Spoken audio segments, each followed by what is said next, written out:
Everybody, it's Lori with Behavior Education LLC. So this is Vedra. She's the jungle carpet python that I've been shift training for just over a year now. And she turned 2 years old in April of 2019. Today is July 15th, 2019. So I'm going to try to get one of the sessions on tape tonight.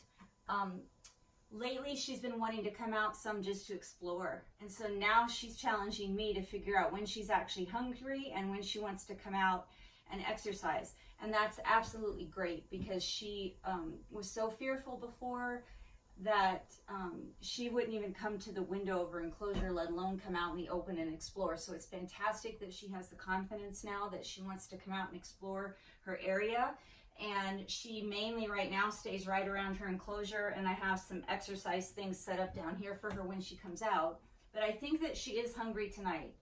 It's been, she last ate on June 24th, and today is July 15th. So it's been a while since she ate. She has passed feces twice, and she did some of that in her water, and she swims every night. She's just gotten out of her water.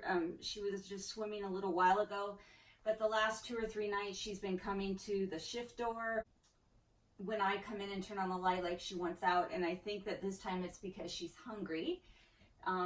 So I'm going to see if I can shift her out and give her her meal and then clean her enclosure because it needs to be cleaned. So we'll see how this goes.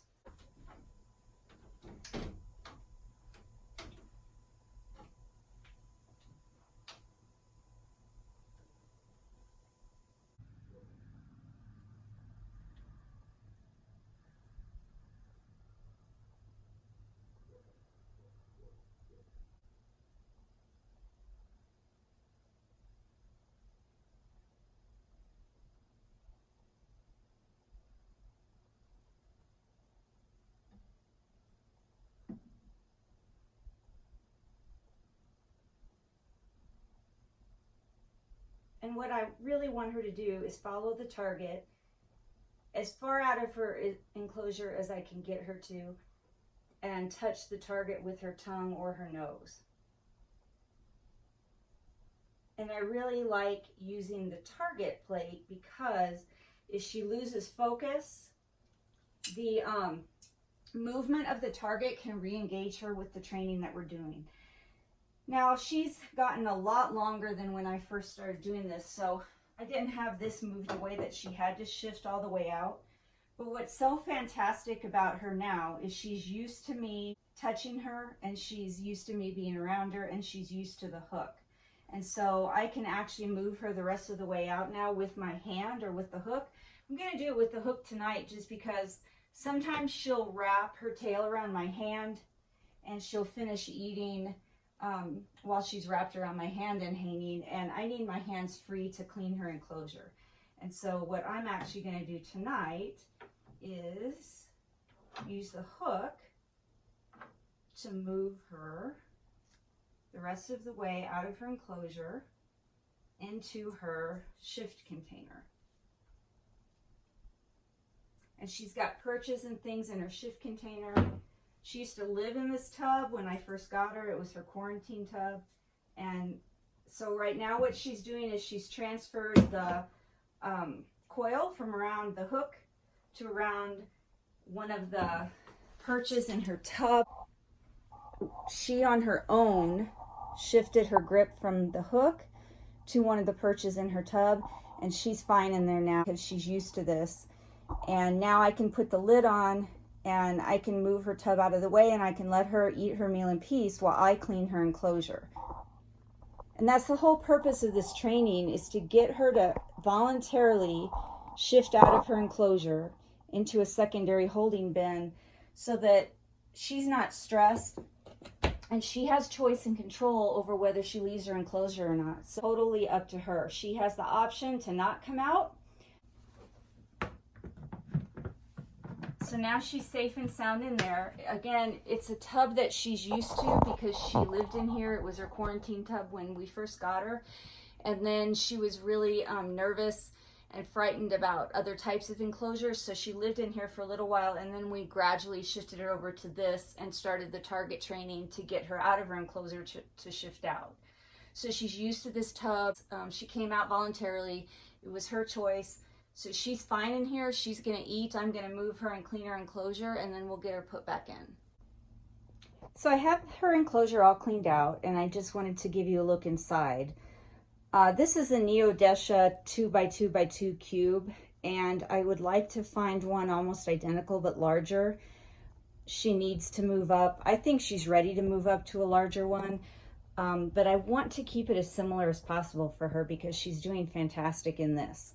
But we tried substrate at one point, and she was afraid of the two different kinds of substrate. We tried Eco Earth and we tried aspen bedding, and she was afraid to touch it. So we went back to paper towels, which she seems to be comfortable with. And then she's got a large water dish because she swims every night. She does like to climb, so we have lots of branches in here and some perches for her to climb on. And then she has sort of these shelves that I put in, and that create walls because she was so timid when we first put her in here that I wanted her to have plenty of places to retreat to if she got frightened. And that's why we have some of this plastic shrubbery in here. We actually had more plastic shrubbery, and we had another perch in here. So I've taken a couple of things out which give her more space. I ended up putting like a cardboard, like something that a case of cat food cans comes in here with aspen bedding in it, just to see if she would get used to some type of bedding. And she actually often uses that almost like a litter box. She often uses it to go to the bathroom in, but she doesn't lie in the bedding. And then I just have a cardboard box back there that she does lie on top of or inside sometimes. We had a traditional hide in here. We tried a cave and a couple of traditional snake hides that she never ever used or got inside. So she has always preferred to hide sort of behind things, like behind walls, behind clutter, behind her water dish, behind the branches. And since I've put the cardboard box in, she does get in the cardboard box sometimes. So now what we'll do is see if we can shift her back inside, and she's good to go for another couple weeks or until she wants to come out and exercise. So we'll see how the shifting her back into her enclosure goes.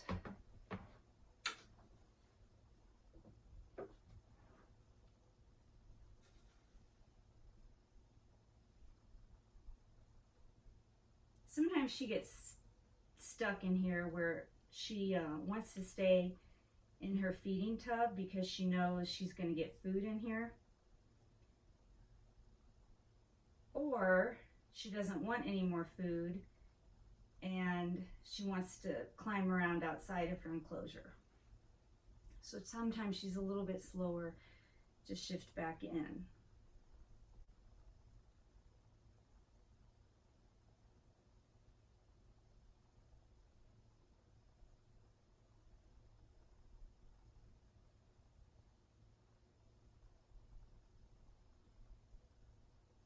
And she's doing really well here, and I don't want to push her too far without a reward. So if she gives me that much again, I'm going to go ahead and give her her food reward. Would just like her to come just a little bit further towards her enclosure.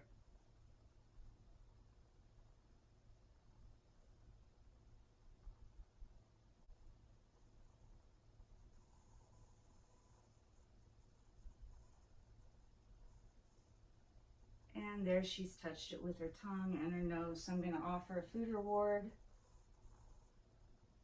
which she took again. And then I can just shift her back into her enclosure the same way I shifted her out. So as a trainer, you've got to decide how far you can push things. You have to decide how far you can push things or not. So she's not quite ready to shift all the way back into her enclosure with the target. She gets easily distracted still. Sometimes she is more interested in exploring outside, which is excellent for her because that's the whole purpose of this. Partially was to build her confidence. And so the fact that she's not in a hurry to go back in is really great, because it shows that she's confident enough to be around me and be outside in an open space. So she used to actually shift back in much more quickly because she was still a little bit nervous about the process and happy to go back into her enclosure. And now she's comfortable being out, and so she doesn't always want to go back in as quickly.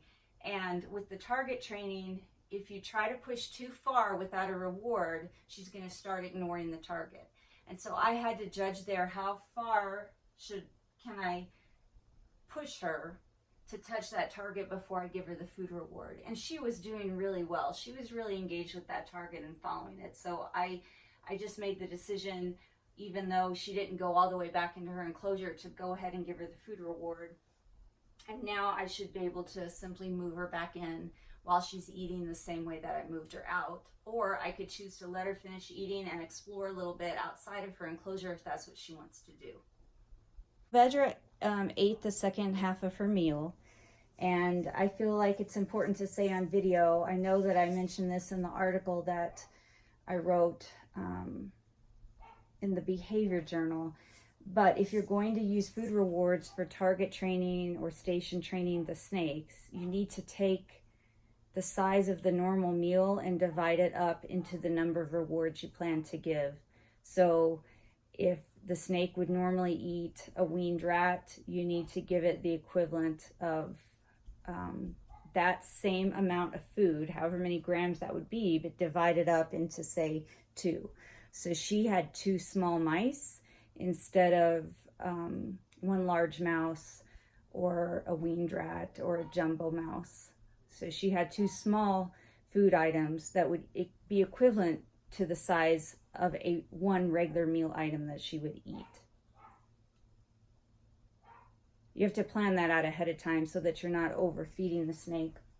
Now, some zoos will take the normal food item and cut it up into smaller pieces and use it that way, but I just prefer to figure out how long I think I'll spend on training and how many repetitions I think we're going to do in a session, and I'll just use smaller prey items to set aside that many rewards for her. Since she seems to be reluctant to shift back in tonight, I'm going to see if I just can't help her.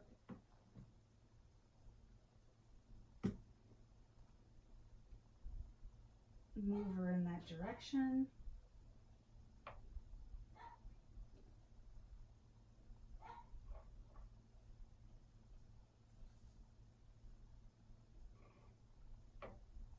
Good girl, Vedra.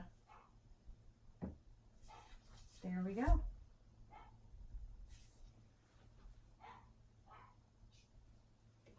So that works out really easy. I just helped her a little bit, and once she was directed at her newly cleaned enclosure, as you could see, she went right in, and she'll explore the novelty of having new water to swim in, clean items in there.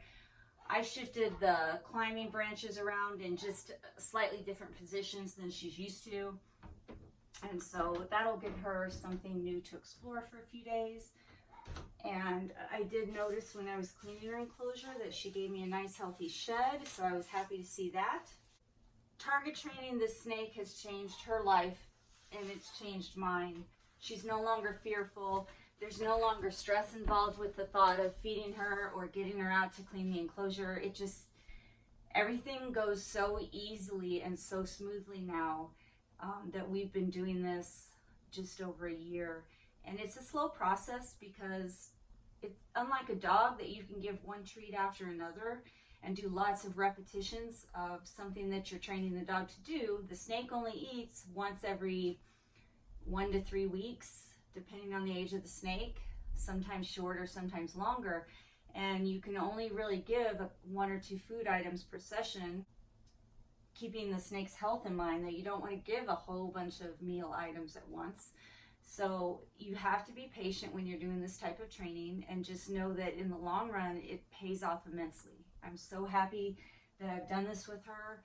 She's now a confident animal that doesn't mind me being near her, doesn't mind being out in the open. She can shift if we have an emergency, if I want to feed her, if I need to clean the enclosure, if I have to take her to the vet. getting her back in. She doesn't shift as quickly because now that she is confident about being out, sometimes she likes to hang out outside of her enclosure and she likes to explore, and that's fine, that's great. So now I think where we're at with her is giving her a larger enclosure, more space to deal with, and less clutter inside the enclosure. Just as many things to climb on, but less clutter, I think, and a bigger water dish than she even has now because she loves to swim so much.